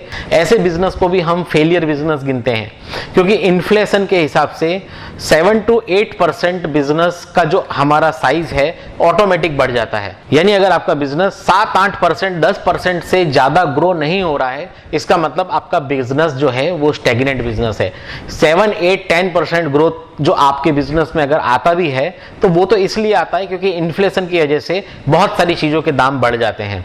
सो हमें ये ध्यान रखना है कि हमारा बिजनेस भी ग्रोइंग बिजनेस हो, वो एक स्टैग्नेंट बिजनेस ना रहे। दोस्तों, हमारी जो ट्रेड एंड इंडस्ट्री का एक बड़ा प्रॉब्लम है, और वो प्रॉब्लम ये है कि हमारा मार्जिन दिन प्रतिदिन कम हो रहा है। फॉर एग्जाम्पल, ये हमारा सेल्स प्राइस है और ये हमारा कॉस्ट प्राइस है। अब इन दोनों के बीच में जो अंतर है, इसे हम कहते हैं मार्जिन। लेकिन क्योंकि हमारी सेल्स प्राइस कंपटीशन के हिसाब से धीरे धीरे नीचे आती है, और बिजनेस को करने की हमारी जो कॉस्ट है, man power cost, rent cost, दूसरे ऑपरेशनल कॉस्ट, इन सब की वजह से हमारी जो बिजनेस करने की जो कॉस्ट प्राइस है वो धीरे धीरे ऊपर आ रही है। इसका मतलब ये हो रहा है कि सेल्स प्राइस नीचे आ रही है, कॉस्ट प्राइस ऊपर आ रही है। यानी जो पहले मार्जिन ज्यादा था वो मार्जिन धीरे धीरे कम हो रहा है। दोस्तों, ऐसे माहौल में बिजनेस को टिकाए रखना, बिजनेस को बड़ा करना, अच्छे आदमी को आप टिकाए रखो, आप उसको अच्छे से संभाल सको, इन सब के लिए आपका बिजनेस में एक ही चीज आपको करनी पड़ेगी, वो है आपको अपने बिजनेस का स्केल बढ़ाना पड़ेगा। स्केल का मतलब है बिगर टर्नओवर, स्केल का मतलब है मल्टीपल ब्रांचेस, स्केल का मतलब है ज्यादा प्रोडक्शन, ज्यादा कस्टमर। यानी जैसे जैसे आपका बिजनेस अब आपको स्केल पे लेके जाना पड़ेगा, एक्सपेंशन पे लेके जाना पड़ेगा। यदि आप एक ब्रांच है तो आपको ज्यादा ब्रांच करनी पड़ेगी, आपको टर्नओवर बढ़ाना पड़ेगा, आपको मैन पावर बढ़ाना पड़ेगा, आपको प्रोडक्शन बढ़ाना पड़ेगा, आपको मल्टीपल फैक्ट्रीज डालनी पड़ेगी, आपको ज्यादा कस्टमर बनाने पड़ेंगे। क्योंकि पहले जो मार्जिन कमाने के लिए आप जितने कस्टमर के साथ डील करते थे, अब उसी मार्जिन को कमाने के लिए हमें ज्यादा कस्टमर के साथ डील करनी पड़ेगी। इसीलिए स्केलिंग इज वेरी इंपॉर्टेंट। मतलब स्केल जो है वो बहुत जरूरी है, स्केल बहुत महत्वपूर्ण है। जो स्केल के बारे में नहीं सोचेगा वो लंबे समय में अच्छे आदमी को नहीं टिका पाएगा, उसके कस्टमर धीरे धीरे कम हो जाएंगे, उसका प्रॉफिट और कम होता जाएगा, और एक समय ऐसा आएगा जब उसको सर्वाइव करना भी काफी डिफिकल्ट हो जाएगा। सो स्केल करना अपने बिजनेस को, ये आज की नेसेसिटी है। आज स्केल करना कोई हमारी मर्जी की बात नहीं है, आज स्केल करना हमारी जरूरत है। दोस्तों, जब तक हम स्केल के बारे में नहीं सोचेंगे तो आज के मार्केट में, आज के कंपटीशन में टिक पाना बहुत ही मुश्किल है। आज के हमारे ट्रेड एंड इंडस्ट्री का एक बड़ा प्रॉब्लम है, वो है एंटरप्रेन्योर डिजीज। अब इसका मतलब यह है कि हर किसी को बिजनेस करना है, लेकिन क्योंकि बिजनेस कहीं सीखने नहीं गए, बिजनेस का करने का कोई फॉर्मल तरीका हमने नहीं सीखा, कोई ट्रेनिंग नहीं ली, और इसलिए बिजनेस को बड़ा करने के लिए, स्केल करने के लिए हमें सिर्फ एक ही चीज आती है, और वो है हमें प्राइस कट करना, यानी डिस्काउंट देना। स्केल करना नेसेसिटी है, स्केल करना आज की हमारी जरूरत है, लेकिन स्केल करने का अगर हमें सही तरीका नहीं आता है तो ज्यादातर व्यापारी स्केल करने के लिए एक ही तरीका इस्तेमाल करते हैं, और जिसका नाम है डिस्काउंट या प्राइस कटिंग। अब प्राइस कटिंग करने से हम मार्जिन वैसे ही कम है और उस मार्जिन को कम कर देते हैं, और हम ऐसा कंपटीशन मार्केट में लेके आते हैं जहां पे कोई भी बिजनेसमैन पैसा नहीं कमा रहा है। सो ये एक बड़ा प्रॉब्लम है, और इसका सिंपल सॉल्यूशन यही है कि हमें बिजनेस करने के लिए दूसरे तरीके भी सीखने पड़ेंगे। कैसे बिजनेस को स्केल किया जा सकता है विदाउट प्राइस कटिंग, ये हमें सीखना पड़ेगा। The most powerful gift from God to humankind is intellect. हमारी जो बुद्धि है वो हमें ऊपर वाले की सबसे बड़ी इनायत है, लेकिन अगर एक अच्छा आपके पास लैपटॉप है, कंप्यूटर है, जिसका हार्डवेयर बहुत अच्छा है, लेकिन अगर उसमें सॉफ्टवेयर पुराना है तो वो अच्छा काम आपको नहीं दे सकता। इसी तरीके से हमारे पास बहुत अच्छी बुद्धि है, इंटेलेक्ट है, लेकिन अगर उसके अंदर सॉफ्टवेयर अच्छा नहीं है, उसको अपडेट नहीं किया है, उसका नॉलेज पुराना है, तो वो हमें उतना साथ नहीं दे सकता। दोस्तों, हमारे पास बहुत अच्छा नॉलेज, बहुत अच्छी हमको बुद्धि दी गई है, हमें सब पशु पक्षियों के ऊपर हमें एक सुपर पावर के तौर पे बनाया गया है, लेकिन हमारा माइंड भी, हमारा इंटेलेक्ट भी तभी हमें साथ देगा जब उसको हम अपडेटेड रखेंगे। और अपडेटेड रखने का एक ही तरीका है कि उसको रेगुलर टाइम पे उसको अपडेट करना पड़ेगा with new knowledge, with new information, और नया नया सीख के हमें अपने आप को अपडेट रखना पड़ेगा।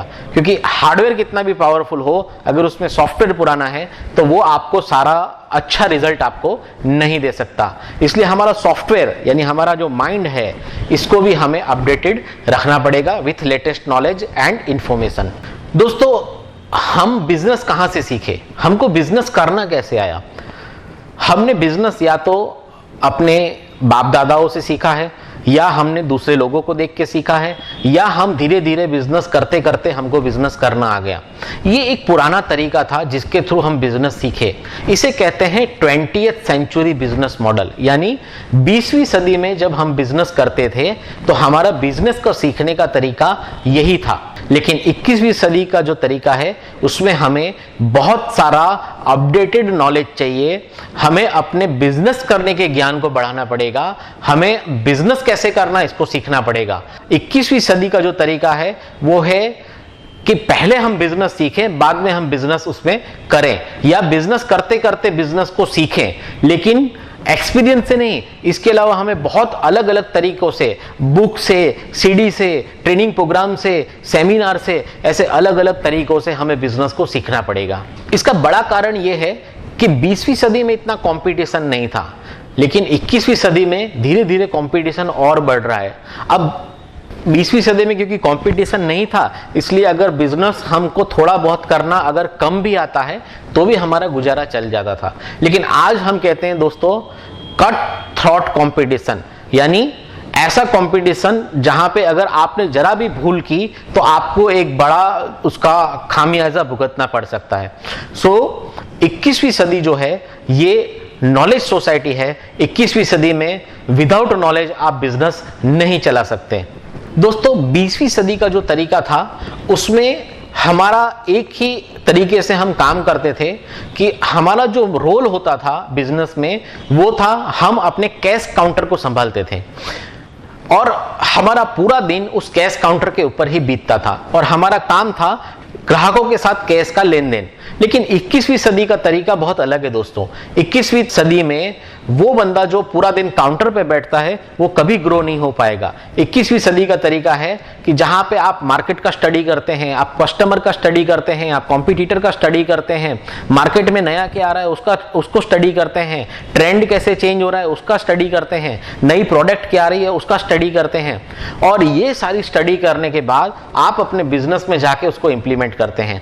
यानी जो बाहर घूमता है, जो बाहर जाके स्टडी करता है, अपने बिजनेस से बाहर देखता है, ऐसे लोग 21वीं सदी में ग्रो करने वाले हैं। आपको ऐसी टीम बनानी है जो कि ये सारे काम कर ले, और आपका काम है जाके मार्केट का स्टडी करना, मार्केट को समझना, ट्रेंड को समझना, कस्टमर को समझना, नए कॉम्पिटिटर को समझना, नई प्रोडक्ट्स क्या आ रही है इसको समझना, और अपनी टीम को जाके गाइड करना कि कैसे आप जो नॉलेज लेके आए हो बाहर से उसको कैसे आपके बिजनेस में इंप्लीमेंट किया जा सके।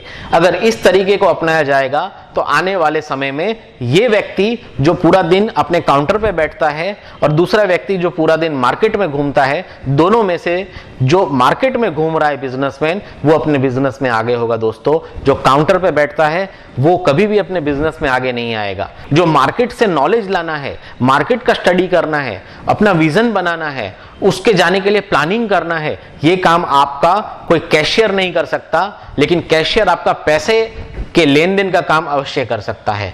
सो आपको कैशियर नहीं बनना है दोस्तों, आपको बिजनेसमैन बनना है, आपको एंटरप्रेन्योर बनना है। तो एंटरप्रेन्योर जो काम करता है वो काम आपको करना सीखना पड़ेगा। दोस्तों जब मैं काउंटर की बात करता हूं तो मैं सिर्फ रिटेल बिजनेस की बात नहीं कर रहा हूं, ऐसे सारे बिजनेस जिसमें बिजनेसमैन जाके अपनी ऑफिस में बैठ जाता है, सो उस ऑफिस में बैठने से उसकी प्रोडक्टिविटी सबसे ज्यादा कम होती है, क्योंकि कस्टमर ऑफिस पे नहीं है, कॉम्पिटिटर ऑफिस पे नहीं है, नया मार्केट ऑफिस पे नहीं है, नया रिसर्च जो हो रहा है वो ऑफिस पे नहीं हो रहा है, ये सारी चीजें मार्केट में हो रही है। तो अगर आप फैक्ट्री लगाई हुई है, आपने, आपका प्लांट है, आपका मैन्युफैक्चरिंग में है, आप किसी भी बिजनेस में है, आपका मेजॉरिटी टाइम आपका मार्केट में जाना चाहिए। अगर आपने वो टाइम मार्केट में नहीं दिया है और वो टाइम अगर आप ऑफिस पे जाके स्पेंड करते हैं तो ऑफिस में जाके आपको कुछ ज्यादा वैल्यू आप क्रिएट नहीं करने वाले, और ऐसे बिजनेसमैन हमेशा अपने बिजनेस में पीछे रहने वाले हैं, क्योंकि आपका नेटवर्क नहीं बढ़ने वाला है, नेटवर्क आपको बाहर मिलने वाला है, कस्टमर आपको बाहर मिलने वाला है, और सारी ही चीजें जो बिजनेस को ग्रो करने के लिए चाहिए वो सारी ही चीजें आपको बाहर मिलने वाली है। कोई आपकी ऑफिस पे नहीं आने वाला, कोई आपकी दुकान पे नहीं आने वाला, जहां पे आपको ये सारी चीजें आपको मुहैया कराई जाए। दोस्तों 20वीं सदी में जब हम काम करते थे, यानी 20वीं सदी का जो काम करने का तरीका है उसके अंदर हम अपनी टीम के साथ बड़ा बुरा बर्ताव करते थे, यानी हमारी टीम को हम इंसल्ट करते थे। उस समय हमारा काम बॉस के तरीके का था, यानी हम परफॉर्मेंस का डिमांड करते थे एज ए बॉस।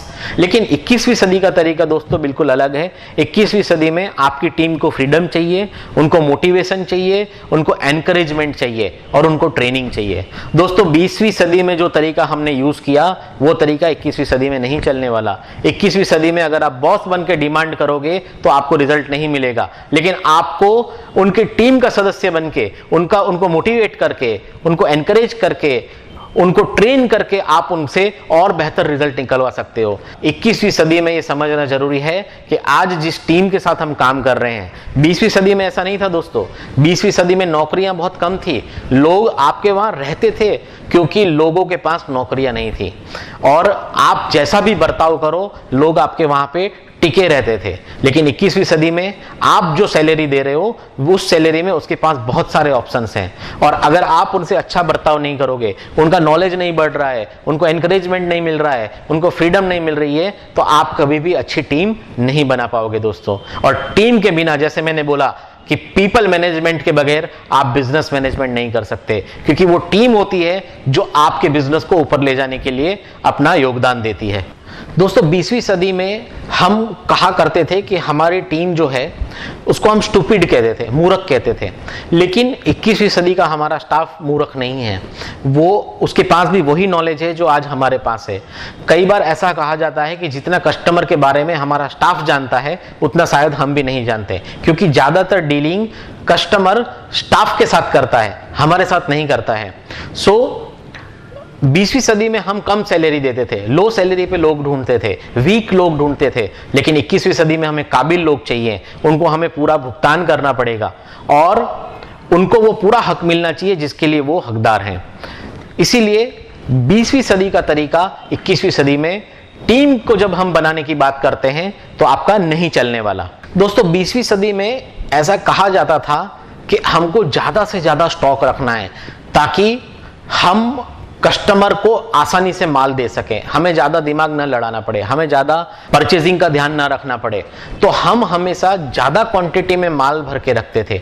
इसका मतलब ये होता था दोस्तों कि 20वीं सदी का तरीका था जहां पे हम ज्यादा से ज्यादा स्टॉक रखते थे और कम से कम परेशानी या तकलीफ को लेके हम बिजनेस करते थे। इन्वेंट्री मैनेजमेंट एक वर्ड है, स्टॉक मैनेजमेंट, जो हम भूल जाते हैं।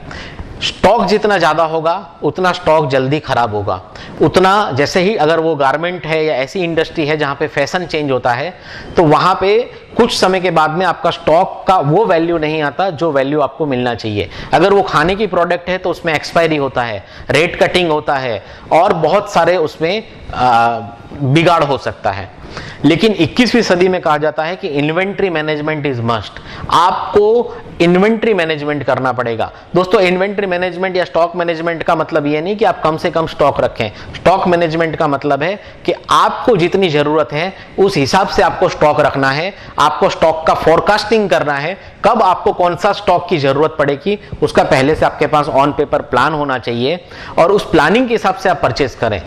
20वीं सदी में आप किसी भी तरीके से परचेज करते थे, वैसा बिना प्लानिंग के किया हुआ परचेज 21वीं सदी में आपको मात दे सकता है, क्योंकि बिना प्लानिंग के आपने परचेज किया तो आपके पास ऐसी प्रोडक्ट का जमाव हो जाएगा जो शायद आगे जाके एक्सपायरी में बदलेगी या वो चीजें डेड स्टॉक में बदल जाएंगी, जहां से आपका पैसा, आपका कैपिटल, आपका प्रॉफिट उसमें जम जाएगा। यानी बहुत सारे बिजनेस दोस्तों ऐसे हैं जहां पे बिजनेसमैन का सारा प्रॉफिट या तो डेड स्टॉक में पड़ा है या उसका नॉन मूविंग स्टॉक में पड़ा है। ऐसा स्टॉक जो अब बिक नहीं रहा है, जो डेड हो गया है या उसकी वो वैल्यू नहीं आएगी जो वैल्यू उसकी फ्रेश माल की आ सकती थी। यानी हमें बहुत ध्यान रखना है दोस्तों। इसीलिए कहता हूं दोस्तों कि 21वीं सदी में नॉलेज बहुत काम का है। अगर हमें इन्वेंट्री मैनेजमेंट का नॉलेज है तो हम कम से कम स्टॉक पे मैक्सिमम टर्नओवर कर सकते हैं, और अगर हमने इन्वेंट्री मैनेजमेंट ढंग से नहीं किया, अगर उसमें हमने कमी रख दी तो हमें ज्यादा से ज्यादा पैसों की जरूरत पड़ेगी, हमें ज्यादा से ज्यादा कैपिटल की जरूरत पड़ेगी। जहां हमें 100 रुपए की जरूरत है शायद वही बिजनेस हम 500 या 1000 रुपए से कर रहे हैं। इसका मतलब यह है कि हमारा 5 या 10 गुना ज्यादा पैसा अपने बिजनेस में लगा हुआ है, जिसको हम फ्री करके इसी बिजनेस को कई गुना बढ़ा सकते हैं। दोस्तों, इन्वेंट्री मैनेजमेंट जरूर आप इसको सीखिए, क्योंकि ये हर बिजनेस की जरूरत है और ये आपको बहुत ज्यादा लिवरेज दिला सकता है। दोस्तों, अब इस सेशन के मैं लास्ट पार्ट के लिए आपसे बात कर रहा हूं और ये बहुत ही समझने वाली चीज है। हम अपने प्रोग्राम के इस सेशन की स्टार्टिंग से ही कहते आए हैं कि सीखना बहुत जरूरी है। मैं आपको एक बहुत अच्छा एक बुक है, gods are meeting and you are invited, यानी देवी देवता मिल रहे हैं और आपको निमंत्रण है। दोस्तों, इस बुक में से मैं आपको एक वाक्य जो है, जो मैं आपको आज सुनाना चाहता हूं। दोस्तों, इस बुक के टाइटल से पता लगता है कि देवी देवता मिल रहे हैं और आपको निमंत्रण है, मतलब कि कोई रिलीजियस बुक है। दोस्तों, ये रिलीजियस बुक नहीं है, ये एक मैनेजमेंट का बहुत अच्छा प्रिंसिपल हमें सिखा के जाती है, जो मैं इस प्रेजेंटेशन के स्टार्टिंग से कहता आया हूं। ये एग्जाम्पल समझिए, इससे आपको क्लियर हो जाएगा कि मैं क्या कहना चाहता हूं। दोस्तों, एज पर हिंदू धर्म धन की देवी कौन है? लक्ष्मी जी। और ज्ञान की देवी कौन है? सरस्वती जी। लेकिन जब मैं ये पूछता हूं कि लक्ष्मी जी की पूजा कब कब होती है, तो हर किसी के पास आंसर है, धनतेरस को होती है, दिवाली को होती है, और लक्ष्मी जी को तो रोज हम पूजा करते हैं क्योंकि सभी को लक्ष्मी की जरूरत है। लेकिन जब मैं सवाल करता हूं कि सरस्वती जी की पूजा, जो कि ज्ञान की देवी है, उसकी पूजा कब होती है, तो ज्यादातर समय मुझे आंसर नहीं मिलते। दोस्तों, वसंत पंचमी एक दिन है जब सरस्वती जी की पूजा होती है। सो इस बुक में कहा गया है कि जब देवी देवता ऊपर से देखते हैं कि इंडिया में लोग नॉलेज को ज्यादा महत्व नहीं दे रहे हैं, जबकि आप दूसरे देशों में जाओ तो लोग, आप उनको ट्रेन में देखो, एयरपोर्ट पे देखो, हर जगह वो कुछ ना कुछ पढ़ रहे हैं, कुछ सुन रहे हैं, कुछ नया सीख रहे हैं, जबकि हमारे इंडिया में लोग ज्यादा सीख नहीं रहे हैं। सो दोस्तों, देवी देवताओं को बड़ी चिंता हुई और उन्होंने एक मीटिंग बुलाई और इस मीटिंग में एक ठराव पास किया गया, एक एग्रीमेंट किया गया, एक एमओयू किया गया। और बहुत चिंतन मनन के बाद उस एग्रीमेंट में सिर्फ 2 ही शर्त थी, और वो ये थी कि आज के बाद लक्ष्मी जी वहीं जाएंगी जहां पे सरस्वती जी की पूजा होगी। दोस्तों, जो लक्ष्मी को पूजता है और सरस्वती का ध्यान नहीं रखता है, लक्ष्मी जी वहां पे नहीं टिकने वाली। यानी जो सरस्वती के पीछे दौड़ रहा है, उसके वहां लक्ष्मी जी ऑटोमेटिक आने वाली है, और जो सिर्फ लक्ष्मी जी को पूज रहा है, सरस्वती जी को ध्यान नहीं दे रहा है, उसके वहां पे लक्ष्मी ज्यादा टिकने वाली नहीं है। एक चीज हमेशा ध्यान रखिए कि हमेशा आप सरस्वती जी का ध्यान रखिए, आप ज्ञान का ध्यान रखिए, आप नॉलेज का ध्यान रखिए, क्योंकि कहा जाता है 21st century is a knowledge society, यानी 21वीं जो सदी है वो नॉलेज सोसाइटी है, वो ज्ञान एंड इंफॉर्मेशन पर डिपेंडेंट सोसाइटी है। यहाँ पे आगे वही होगा जिसके पास लेटेस्ट नॉलेज एंड इंफॉर्मेशन है। दोस्तों, वो आगे नहीं रहने वाला जिसके पास पैसा है, आगे वही रहेगा जिसके पास नॉलेज है। इसलिए आज से ही लाइफ लॉन्ग लर्निंग को आपका मूल मंत्र बना लीजिए और आप सीखना चालू कर दीजिए। नया सीखिए, अपने बिजनेस के बारे में सीखिए, बिजनेस के डिफरेंट डिपार्टमेंट के बारे में सीखिए और बिजनेस को सही तरीके से करने का तरीका सीखिए। कैसे आपको डिपार्टमेंट बनाना है, कैसे आपको टीम बनानी है, कैसे टीम से काम लेना है, ये सब चीजों के ऊपर आपको लर्निंग लेना जरूरी है दोस्तों, तभी आप एक सही एंटरप्रेन्योर बन पाएंगे। दोस्तों, यहाँ पे हम 2 एक्टिविटी करने वाले हैं जिसको मैं आपको रिकमेंड करूंगा। पहली है, आपको डेलीगेशन करना है। दोस्तों, सबसे पहले तो आपको स्ट्रक्चर बनाना है कि आपके बिजनेस की साइज के हिसाब से और इंडस्ट्री के हिसाब से आपको कितनी जगह पे आदमी रखने पड़ेंगे, कितनी बड़ी टीम बनानी पड़ेगी, कौन कौन से डिपार्टमेंट बनाने पड़ेंगे, पहले वो फिक्स कर लीजिए और उसके बाद उस तरह की टीम आप लेके आइए। एंड थर्ड थिंग इज, आप उनको डेलीगेट करना चालू कीजिए। तो मैंने जैसे आपको बताया है कि I do, you see, you do, I see and you do, I don't need to see, यानी मुझे अब देखने की जरूरत नहीं है। इस फॉर्मूले पे बेस करके आप अपना डेलीगेशन कीजिए, आपका स्ट्रक्चर बनाइए, आपकी टीम बनाइए और उस हिसाब से आप डेलीगेट करना स्टार्ट कीजिए और आप अपने बिजनेस को नेक्स्ट लेवल पे लेके जा सकेंगे। थैंक यू वेरी मच इस सेशन को सुनने के लिए। अगले सेशन में हम और एक अलग सब्जेक्ट पे बात करेंगे। ध्यान दीजिएगा कि हमारा 10 सेशन का मॉड्यूल है। हमने फर्स्ट सेशन अभी कंप्लीट किया है, अभी इसके बाद हम दूसरे सेशन के ऊपर बात करने वाले हैं। Thank you.